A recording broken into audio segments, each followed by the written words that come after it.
चलिए, हम लोगों ने अभी पढ़ा था हास्य रस, आज हम लोग पढ़ेंगे करुण रस।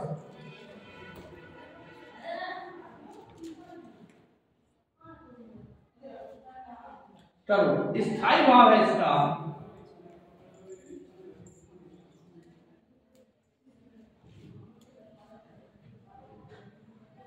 सो।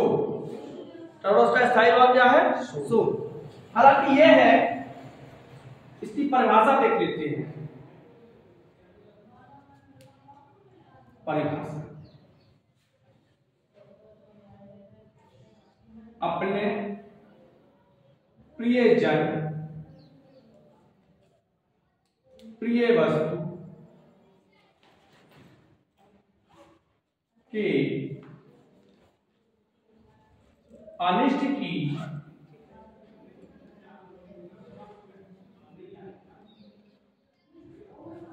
आशंका से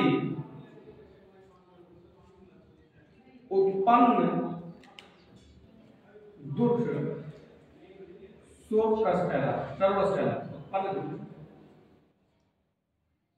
करुण रस कहलाता है। अपने प्रियजन, प्रिय वस्तु के अनिष्ट की आशंका से उत्पन्न जो दुख होता है वो करुण रस कहलाता है। और सरल परिभाषा है, अपने प्रियजन, प्रिय वस्तु के अनिष्ट की आशंका से उत्पन्न जो दुख होता है उसे हम करुण रस कहते हैं।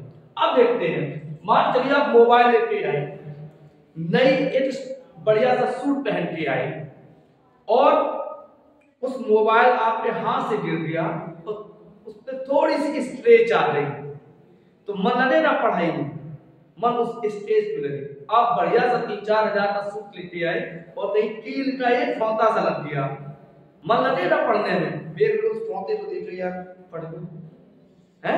तो अपने प्रियजन, प्रिय वस्तु के अनिष्ट की आशंका से उत्पन्न दुख करुण रस कहलाता है। क्लियर है? एक परिभाषा और है, किसी काव्य को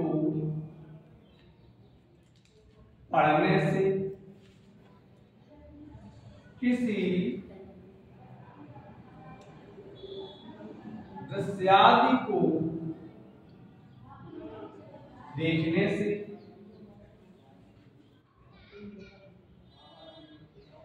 हृदय में शोक उत्पन्न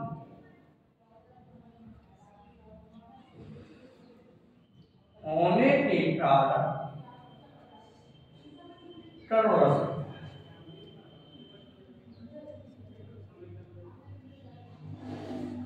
दो परिभाषा है। मान चलिए ना आपकी प्रियजन की अनिष्ट है ना प्रिय वस्तु की अनिष्ट है, लेकिन यदि आपने एक ऐसे व्यक्ति को देखा, सुदामाचरित पंडित जी सुनाते हैं, सुदामाचरित पंडित जी सुनाते हैं तो मुझे लगता है पूरा पंडाल होता है।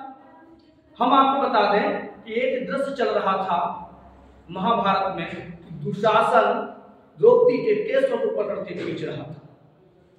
एक दादा बैठे बैठे टीवी देखते थे, आंखों देखी बात है, उनको इतना क्रोध आया कि नहीं लाट तेरी ऐसी तैसी।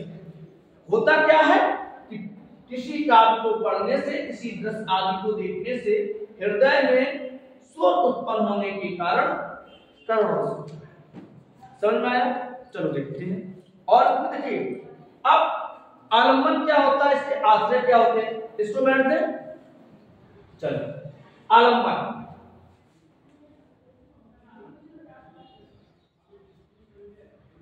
आलम्बन प्रिय वस्तु, प्रिय वस्तु जन आदि की अनिष्ट की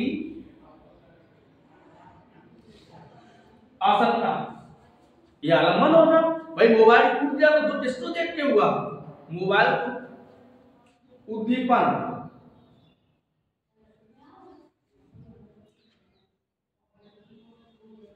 आलम्बन का सौध वीर या तेज आदि, ये आलम्बन। आश्रय जिसमें शोक उत्पन्न होता है। संचारी भाव, अनुभव, अनुभव क्या होगा? कम, अश्रु, जड़ता, ये क्या होंगे? ये अनुभव होंगे। संचारी भाव,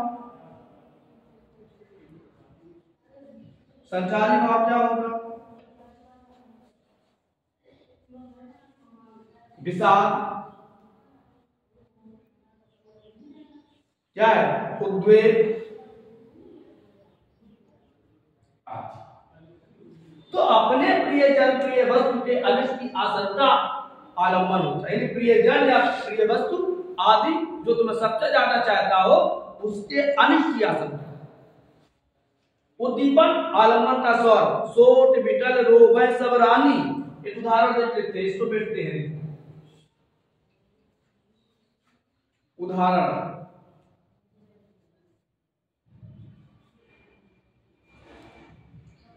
सोट बिटल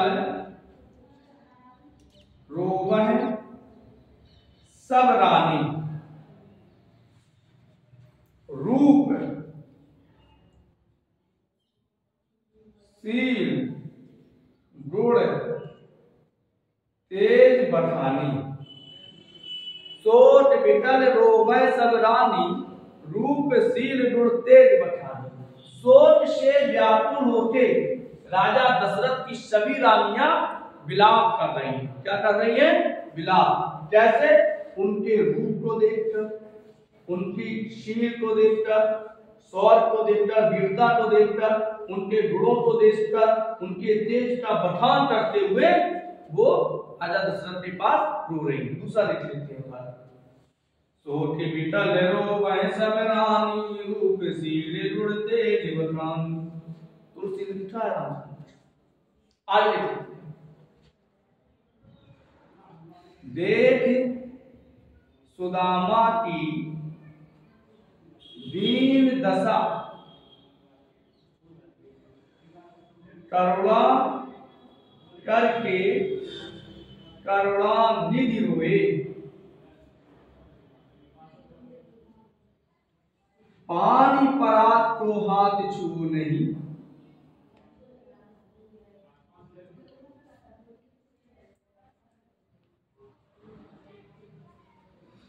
नयनन के जल सो पग धोई। देख सुदामा की दीन दशा, करुणा करके करुणानिधि रोए। पानी परात को हाथ छू नहीं, नैनन को जल सो पग धोई। जब सुदामा की दीन दशा, तो यहाँ आलम्बन कौन होगा? सुदामा की दीन, सुदामा आलम्बन कौन होगा? सुदामा। आश्रय कौन होंगे? कृष्ण। देख सुदामा की दीन दशा, उद्दीपन क्या है? उनके पैरों में कांटों के जाल, कांटे ही कांटे हैं। उनकी धोती पटी लपी, धोती पटी लटी सी दुपटी। तो ये जैसे उनकी दशा को देखा, देख सुदामा की दीन दशा, करुणा करके करुणानिधि रोए। पानी परात को हाथ छुओ नहीं, नैनन के जल सो पग धोए। इतने पैर हाथ में जब लिए तो आंखों से इतने आंसू आए, उससे ही पैर साफ हो गए। तो ये कौन सा रस है? करुण रस। स्थायी भाव, शुभ। किसी काव्य को पढ़ने से, किसी दृश्य आदि को देखने से हृदय में जो भाव उत्पन्न हो वो रस बन जाते हैं। करुण का भाव उत्पन्न होता है तो करुण रस बन जाती है। स्थायी भाव, शुभ। अथवा अपने प्रियजन प्रिय वस्तु के अनिष्ट की आशंका से उत्पन्न दुख करुण रस कहलाता है। क्लियर हो गया? चलिए आज राधे राधे। राधे राधे।